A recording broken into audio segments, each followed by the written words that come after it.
저는 조금 밝게, 더 밝게, 더 밝게 간증문 한번 이야기해 보도록 하겠습니다. 안녕하세요. 저는 오늘 저를 조금 알릴 수 있는 시간이 될 것 같습니다.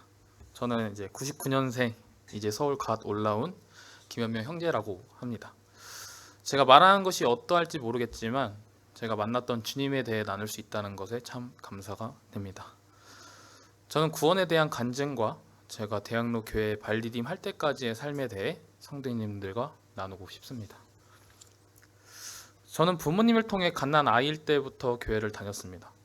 그 시절은 마냥 뛰어노는 게 좋았던 것 같습니다. 그런데 아버지가 군무원이시다 보니까 이사를 정말 많이 다녔습니다. 그래서 그런지 친구에 대한 갈급함이 정말 많았던 것 같습니다. 3년이면 친구가 바뀌는 상황들이 당연했고, 그러다 보니 방학 때 캠프장을 가면서 만난 친구들이 참 소중했었습니다. 물론 강릉 오면서 한 30년 살았던 것 같지만 어려서부터 방학 때 습관처럼 캠프장을 가는 제 삶은 너무나도 당연했습니다. 그렇기 때문에 캠프를 정말 많이 다녔습니다. 그런데 어느 순간이 되니 캠프장에서 전달하는 구원에 대해 궁금증이 생겼습니다. 주위 친구들과 형들이 하나 둘 구원에 대해서 진지한 태도를 보이게 되었을 때 저도 그런 아이가 되어 있었습니다. 그러다 보니까 캠프장만 갔다 오면 구원을 받은 것 같았습니다. 캠프장에서의 상담 시간, 형제님이 전하는 복음, 저도 모르게 그 순간은 구원이 참 쉬웠습니다. 하지만 집에 돌아오는 순간 제 삶은 구원받은 사람의 모습이 아니라는 것을 늘 깨달았습니다. 저는 캠프장만 갔다 오면 구원받았다고 하는 아이였습니다. 시간이 점점 흐르면서 주위 형들과 친구들이 구원을 받고 침례에 순종하는 모습을 보며 어느 한편으로 샘이 나기 시작했습니다. 내가 저들보다 더 착한데 왜 난 구원을 받지 못할까? 참 어린 마음에 이런저런 생각을 했던 것 같습니다. 구원을 많이 아는 것만 같은데 방법은 대체 모르겠고, 캠프장은 구도자와 구원받는 학생으로 나누면서 저는 구원에 대해 더더욱 갈급해져만 갔습니다. 왜냐하면 제가 친한 친구들은 늘 구원받은 학생 반으로 갔기 때문입니다. 마음이 더 커질 때쯤 한 형제님과 구원 상담하는 기회가 생겼습니다. 저도 모르게 저의 고민을 털어놓았던 것 같습니다. 구원받은 삶은 어떠해야 하는가? 구원받은 뒤의 태도는 좋아야 하는데, 그때 형제님께서 에베소서 2장 8절을 보여주시면서 하나씩 설명해 주셨습니다. 너희는 그 은혜에 의하여 믿음으로 말미암아 구원을 받았으니 이것은 너희에게서 난 것이 아니요 하느님의 선물이라. 저는 말씀을 하나씩 들으면서 구원이 깨닫게 되었습니다. 태도가 구원을 만드는 것이 아닌 나는 하나님의 은혜에 의하여 구원을 거저받은 거구나. 내가 다른 사람들은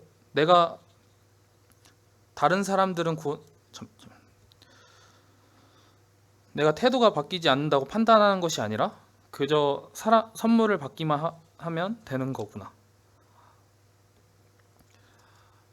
다른 사람들은 구원을 깨닫는 순간 엄청 기쁨의 웃음을 짓는다고 했지만 저는 그저 내가 잘못 알았다는 것에 벙쪄 있었던 것 같습니다. 그리고 서서히 감사가 되기 시작했습니다. 이러한 놀라운 사실을 알았지만 침례 상담할 때면 저도 모르게 떳떳하게 말하지 못하는 학생이 되었습니다. 저는 에베소서 2장 8절의 말씀을 가지고 제가 깨달았습니다 하는 것이 아닌 늘 이런 말씀이 있는데 전 알고 있습니다 하는 학생이었습니다. 마음을 믿었는데 제 입으로 고백하는 것이 어려웠던 것 같습니다. 그러다 보니 2번 정도 퇴짜를 받았었습니다. 근데 이 퇴짜를 받으면서 마음이 무거워지고 교회가 어려워지고 이러한 것이 아닌 오히려 더 갈구했던 것 같습니다. 그리고 차분해졌던 것 같습니다. 왜냐하면 제 마음속에 구원은 확신이 있었기 때문입니다. 그렇기에 그 마음을 단단하게 했던 것 같습니다. 후에 느꼈던 것은 주님의 이야기를 떳떳하게 하는 형제가 되게 하려는 주님의 계획이 아니었을까 하는 생각이 듭니다. 저는 그렇게 제 이야기를 성도님들 앞에서 하게 되었고 침례에 순종했습니다. 다시금 이 간증을 써내려 가니 주님 앞에서 갈구했던 제 모습이 새록새록 떠오르는 것 같습니다.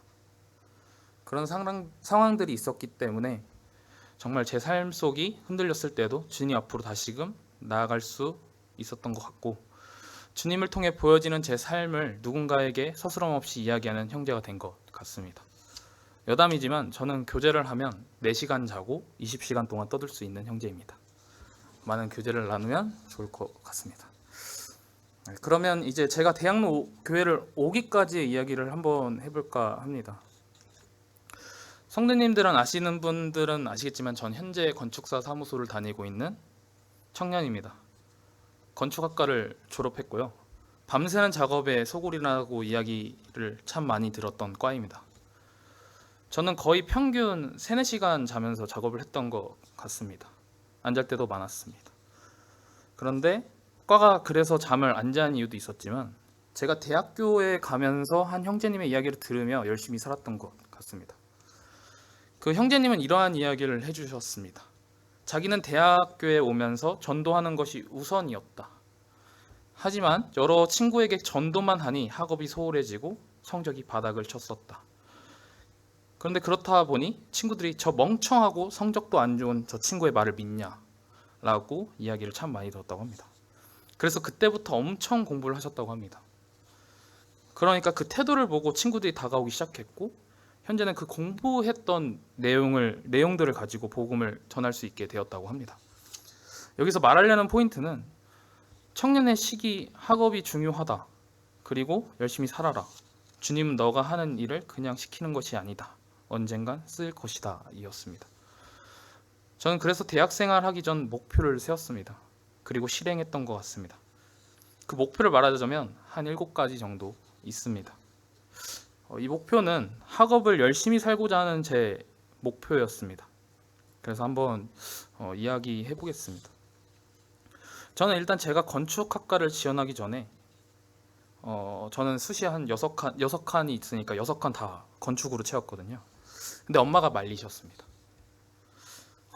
건축을 하는 사람은 정말 예민하고 잠을 안 자는 것은 엄마는 그거 못 본다. 물론 그 말이 있었지만 저는 원서를 써야 되니까 카드 내놓으라고 했습니다. 무슨 소리냐? 지금 원서 써야 한다. 그래서 1번은 엄마에게 건축 나 맞다고 인정받고 싶었습니다. 그게 목표 1번이었습니다. 그리고 2번은 부모님이 이제 국립대만 쓰라고 했었습니다. 그러다 보니까 이거 등골 브레이커 하면 안 될 것 같다. 그래서 등록금을 장학금으로 받으면서 다녀야겠다. 그래서 그게 2번이었습니다. 3번은 저는 일찍 결혼하고 싶었습니다. 그래서 한 번 연애, 한 번 결혼이라는 이 마음이 가장으로서 책임감이 있어야 한다.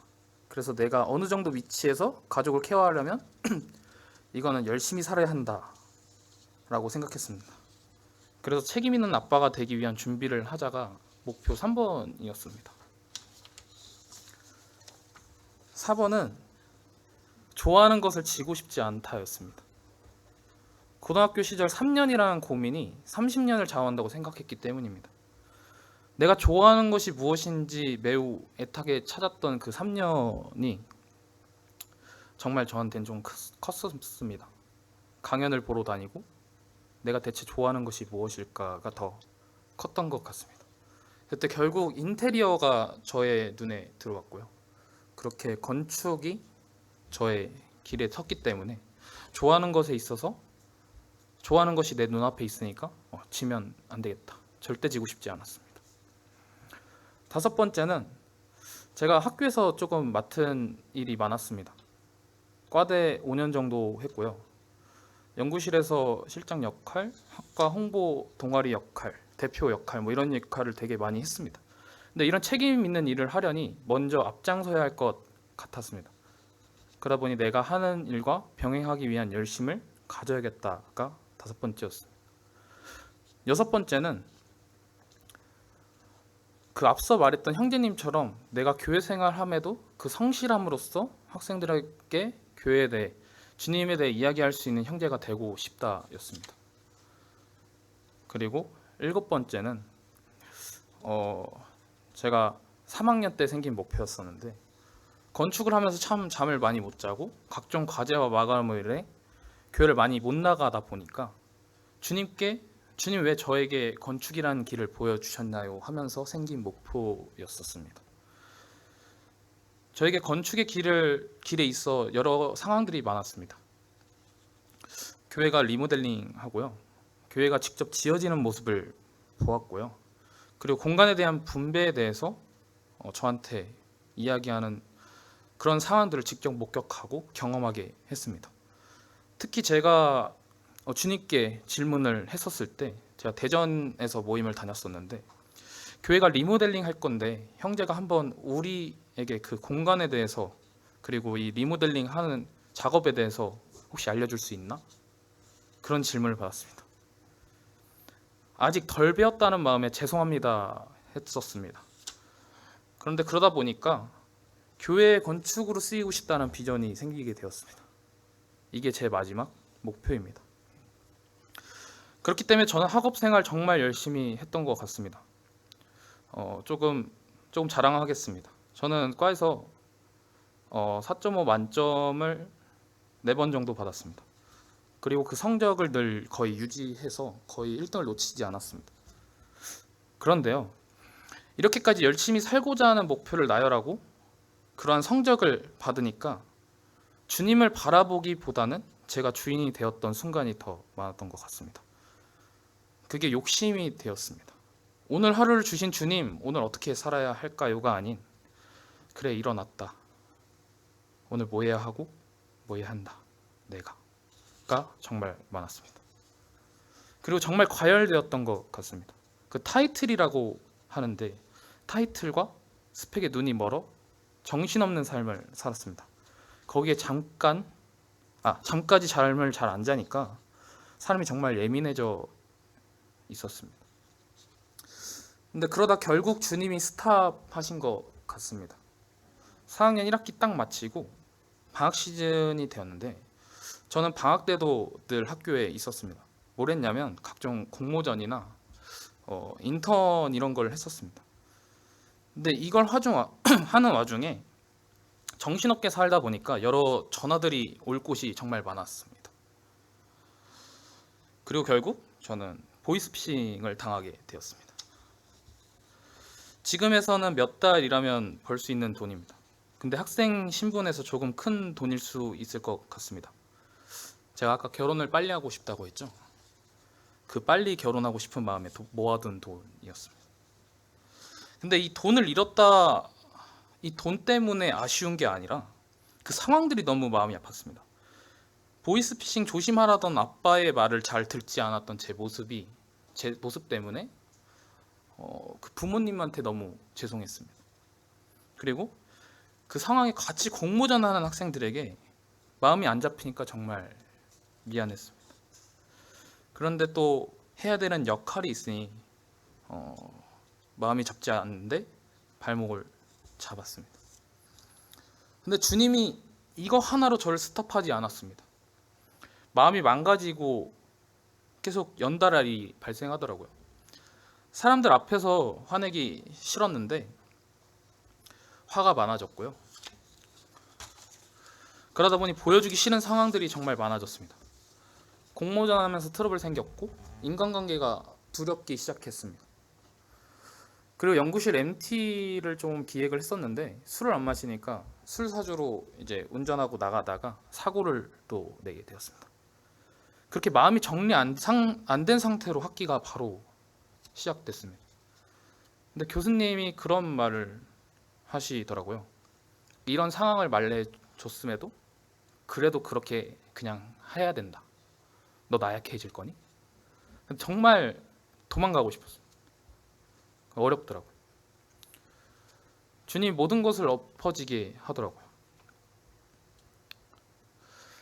그래서 주님 왜 제게 이런 일을 계속 일어나게 합니까? 라는 말을 계속 읊조렸던 것 같습니다. 지칠 대로 지쳤고 학업도 안 잡히고 자존심, 자신감도 많이 사라졌습니다. 그러다 제가 이제 요셉 이야기를 정말 좋아하는데요. 주님이 요셉 이야기를 다시금 생각나게 하시더라고요. 요셉이 형들을 앞에 다시 섰을 때 날 보내신 이가 당신들이 아니요 하나님이시니라 하는 그 모습이 생각이 났습니다. 길에서 깨닫게 됐습니다. 아, 요셉의 그 억울함과 불행함마저도 주님이 계획하셨었구나. 주님 앞에서 모든 것이 허무할 뿐이구나. 욕심으로 가득했던 그 순간들이, 이루었던 그 순간들이 다 허무해졌습니다. 그리고 제 주변을 그제서야 고개 들어서 바라볼 수 있게 되었습니다. 학업에만 몰두하던 제 모습이 주변에서 주신 사랑에 대해서 다시금 바라보게 되었습니다. 그렇게 4학년 2학기가 끝났습니다. 대망의 5학년이 되었고요. 졸업 작품을 하게 되는데 4학년 2학기 종강하기 하고 난 지 일주일 만에 개강을 합니다. 5학년은. 그래서 쉽지는 않습니다. 지치태로 지쳐있는 상황인데 또 해야 합니다. 또 그냥 했습니다. 그냥 막 했던 것 같습니다. 정말 앞 상황들이 잊혀질 때까지 했던 것 같습니다. 그리고 졸업 작품이 끝이 났습니다. 그리고 취업 시즌이 시작되었습니다. 정말 불안했습니다. 전년도 선배들이 잘 못 갔습니다. 취업을 잘 못했습니다. 정말 성적도 좋고 뭔가 한 거 많은, 공모전 한 것도 많은 그 선배도 취업을 잘 못했습니다. 그럼에도 불구하고 친구들과 교수님이 하는 말은 현명이가 못 가면 너네도 못 간다 이거였습니다. 근데 이런 말을 하는데 전 다시금 욕심이 생긴 것 같습니다. 그래, 나 쟤들보다 더 열심히 살았고 쟤들보다 더 잘 했는데 쟤들보다 더 잘 가고 싶다.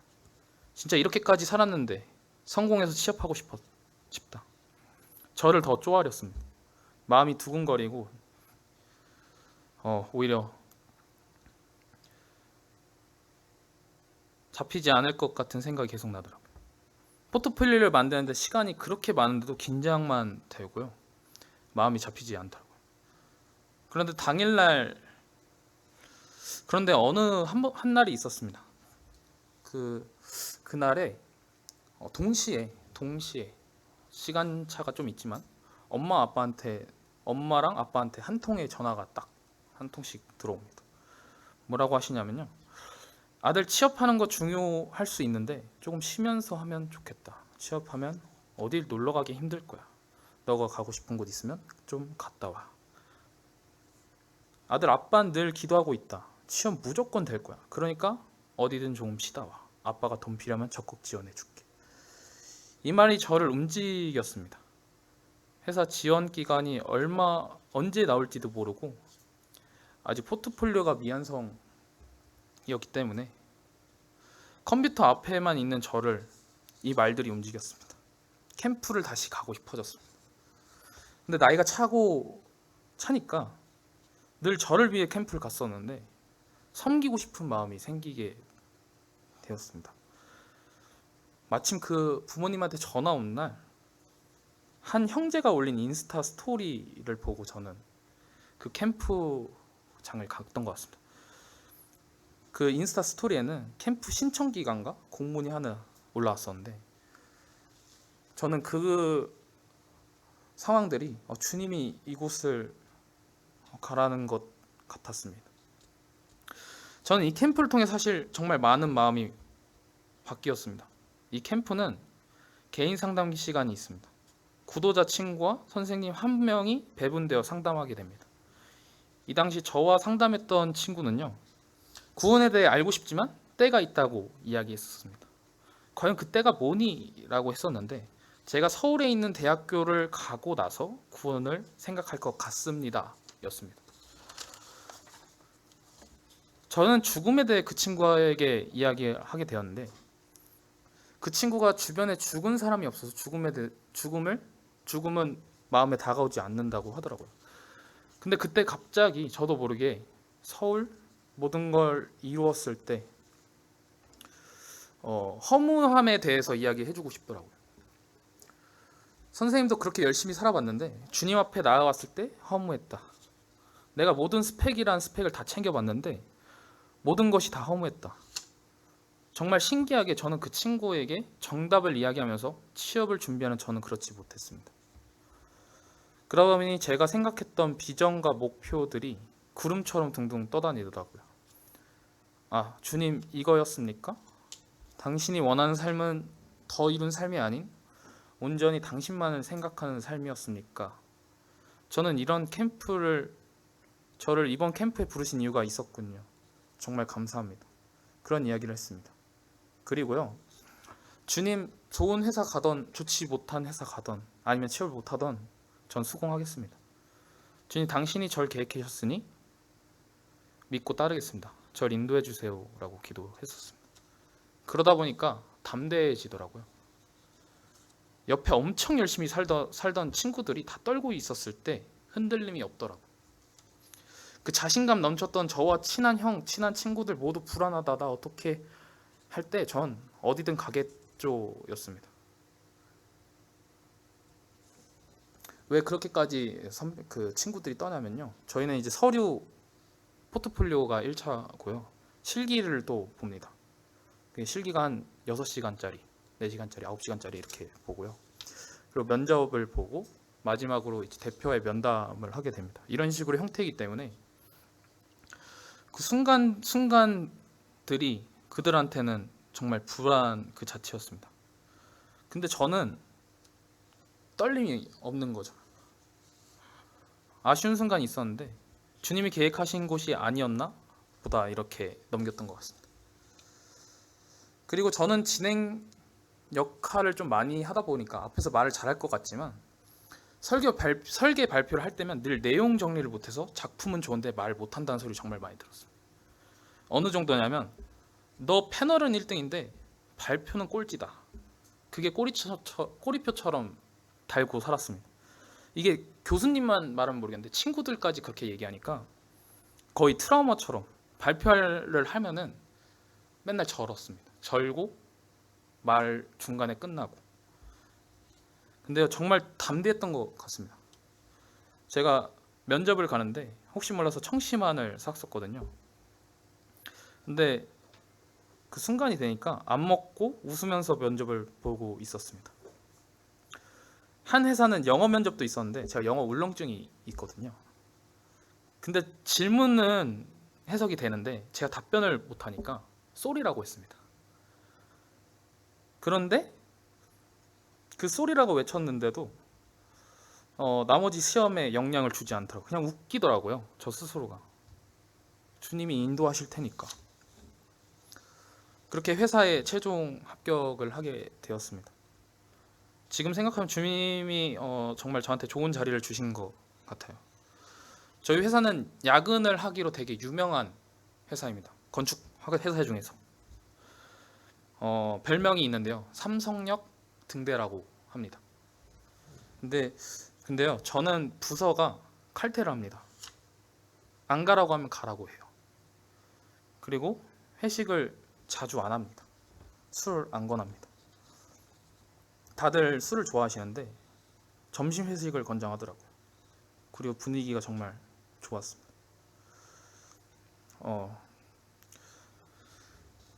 저는 이제 대학교 시절 성도님들과 교제를 하는 게 정말 꿈이었습니다. 그 일요일과 수요일, 저는 이제 목요일과 월요일이 수업이었습니다. 그러면 수요일과 일요일은 무조건 밤을 새야 돼요. 그러니까 결국은 교회를 가는 거에 있어서 압박이 들어옵니다.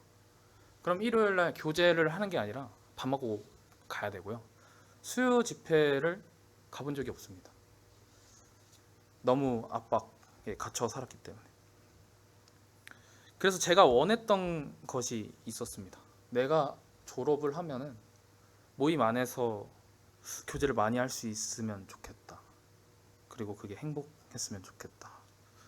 그래서 저는 지금 현재 수요 집회를 나올 수 있는 것에 정말 행복합니다.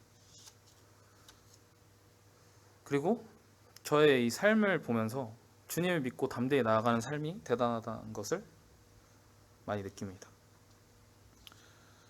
저는 이번 시간 저의 간증을 통해서 세상의 허무함을 바라기보다는 주님을 의지하는 삶이 얼마나 행복한지를 이 시간 이야기하고 싶었습니다. 대학로 모임 안에서도 주님을 바라보는 형제로 남고 싶습니다. 그리고 많은 교제를 하고 싶습니다. 저에게 말을 많이 걸어주시면 전 시간 내겠습니다. 많이 말 걸어주세요.